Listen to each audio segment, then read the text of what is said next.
A gente fala agora sobre um assunto que preocupa muitos estudantes brasileiros, é o Enem. Pois é, faltam um pouco mais de 4 meses para as provas do Enem e quem está estudando queria que o dia tivesse mais de 24 horas. O Ministério da Educação prevê 9 milhões de candidatos esse ano. A concorrência é grande e a prova do Enem é a chance de entrar na universidade. Se não der agora, é mais um ano de estudo pela frente. E essa possibilidade deixa muita gente em pânico. Alguns se impõem uma rotina militar, ritmo intenso de estudo que pode chegar a 14 horas por dia. Acham que não podem perder tempo com nada. Cortam o lazer e as atividades físicas. Se afastam dos amigos e da família. Basicamente, a vida é estudar, comer e dormir. Entre às vezes dormir e estudar, eu estou optando por estudar. Mas será que essa rotina rígida dá resultado? Será que horas de estudo, sem exercícios físicos e momentos de prazer, não acabam prejudicando o desempenho nas provas? É claro que é preciso estudar, e muito, mas isso não deve ser sinônimo de tortura. Pois é, muita gente sofre aí com esses estudos, né? Aqui no nosso estúdio a gente recebe a psicóloga Mônica Portela para falar mais sobre isso. Tudo bem, Tudo Mônica? bom? Bom dia. Bom dia. Ana também tem entrevistado em São Paulo, né, Ana? Aqui nós recebemos o professor Alex Marinho Fonseca. Muito bom dia, obrigada pela presença também. Bom dia, Ana. Obrigado. A gente começamos com a Mônica. Mônica, algumas escolas brasileiras com altos índices de aprovação no Enem defendem o estresse como combustível para o bom desempenho do estudante, né? Eu queria saber como avaliar essa medida. Qual é a medida certa desse tipo de estímulo? Quando o estresse é bom, é um motivador para o aluno se manter alerta nos estudos, e quando a coisa é um pouquinho excessiva? Tá, então vamos lá. Em primeiro lugar, o estresse, ele não é ruim. Um pouco de estresse faz bem e ele bota uma adrenalina em todo mundo.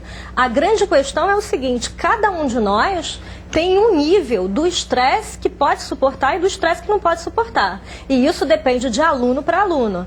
Então é interessante que o aluno ele verifique qual a meta dele e ele verifique se ele está psicologicamente preparado para aguentar 14 horas de estudo por dia, de segunda a sábado. Nem todo mundo está preparado para esse tipo de rotina, sendo que algumas pessoas podem até adoecer e desencadear doenças realmente em função de uma rotina muito pesada de estudo, né? Algumas universidades, por exemplo, a Universidade Norte-Americana, como a Universidade de Harvard, que é uma das universidades mais competitivas desse planeta e uma das melhores universidades desse planeta.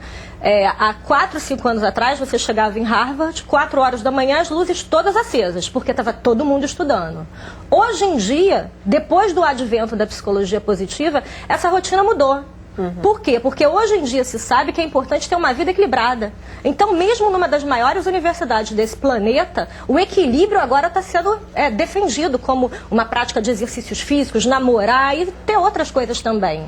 Ô Alex, você como educadora aí que vive isso, né, presencia isso aí na sua rotina, queria que você contasse pra gente como é que você observa o comportamento desses alunos, né, que ficam estressados aí tentando passar nas provas, não só Enem, enfim, outras provas também, e qual é a orientação que vocês dão para eles? Se é isso que a Mônica falou, 8 horas e um período de exercícios e descanso, ou como é que eles se comportam diante dessa pressão?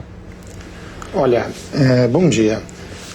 Os alunos que eu estou acostumado a trabalhar, eu trabalho numa grande escola aqui no estado de São Paulo, nós procuramos dosar, a gente procura equilibrar a pressão com outras atividades também voltadas à formação global do aluno, onde ele possa ampliar o seu escopo de conhecimento, onde ele possa se sentir mais à vontade, trabalhando aspectos sociais, aspectos mais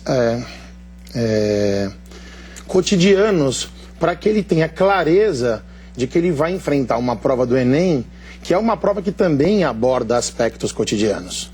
É óbvio que a gente não deixa de lado a preparação mais aprofundada, um certo quê de treinamento, mas não focamos exclusivamente nesses aspectos. Focamos também na questão da solidariedade, na questão do altruísmo, enfim.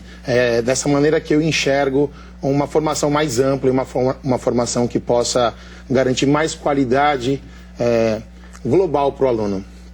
Ô, Mônica, você estava dizendo que muitos alunos não aguentam essa rotina, né? Essa rotina puxada. Agora, também depois disso, eles têm que lidar com a frustração de reconhecer que não aguentaram. Quer dizer, é mais um fator de estresse aí no momento que já é de pressão na vida do estudante, né? Quer dizer, você acha que é importante que eles tenham um acompanhamento psicológico, por exemplo, durante esse período, para justamente conseguir lidar com isso, caso não tenham sucesso? Sim, é bem interessante que eles tenham um acompanhamento psicológico para estabelecer, digamos assim, as metas, quais são os objetivos, para ajudar a fortalecer a autoconfiança de que eles vão passar, para que eles possam ter uma rotina equilibrada, que vai ajudar a aumentar esse equilíbrio, vai ajudar a aumentar até o rendimento, como eu estava explicando anteriormente.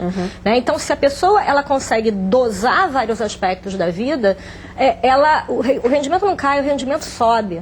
Então, é importante ter as atividades que nós falamos, que são as atividades de reequilíbrio, como, por exemplo, fazer exercício físico. O que acontece né? é que eles acham que talvez estejam perdendo tempo de estudo fazendo isso, Só né? que essa é uma noção errada, como eu já falei anteriormente. Fazer exercício físico, ter um namorado ou a namorada, interagir com a família, se alimentar adequadamente, dormir.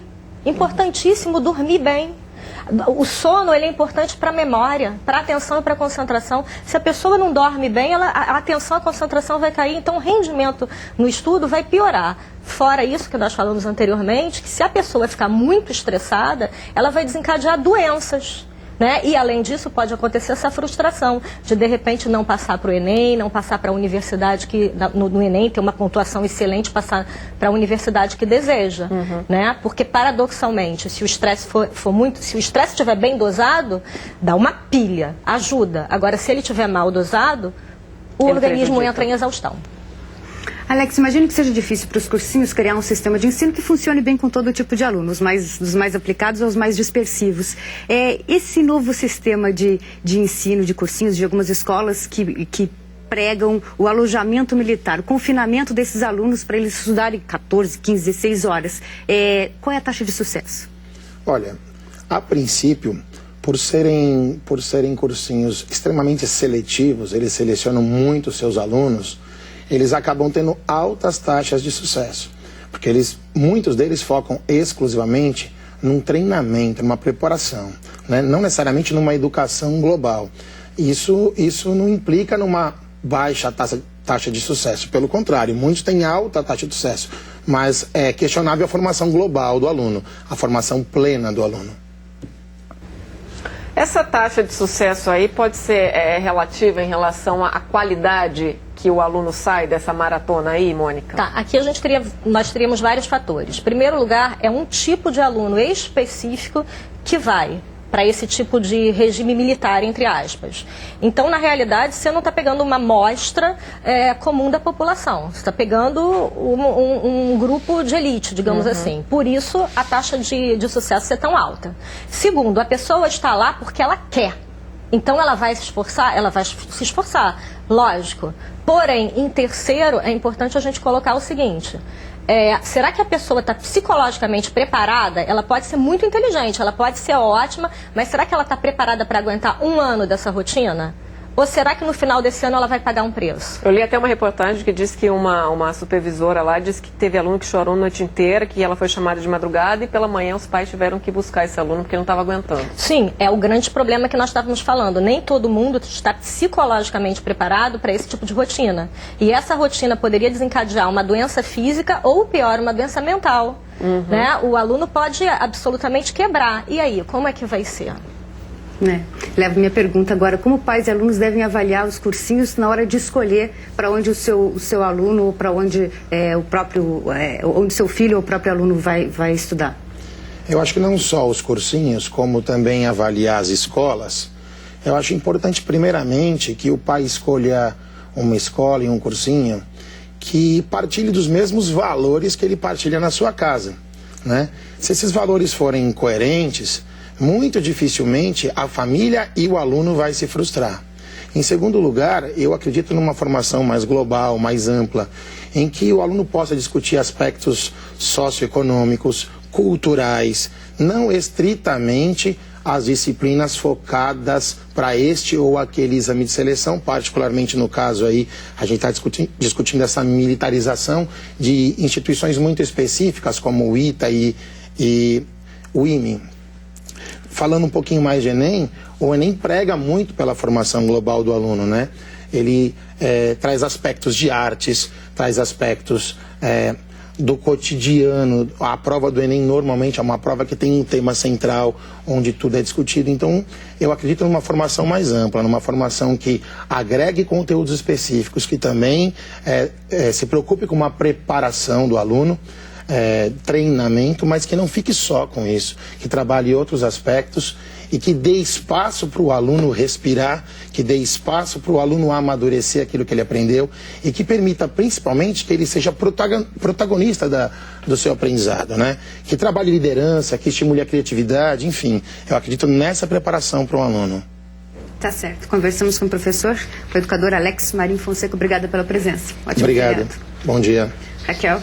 Ana, aqui eu agradeço a Mônica Portela, psicóloga que conversou com a gente. Obrigada. Até a próxima. Obrigada, Obrigada. Mônica.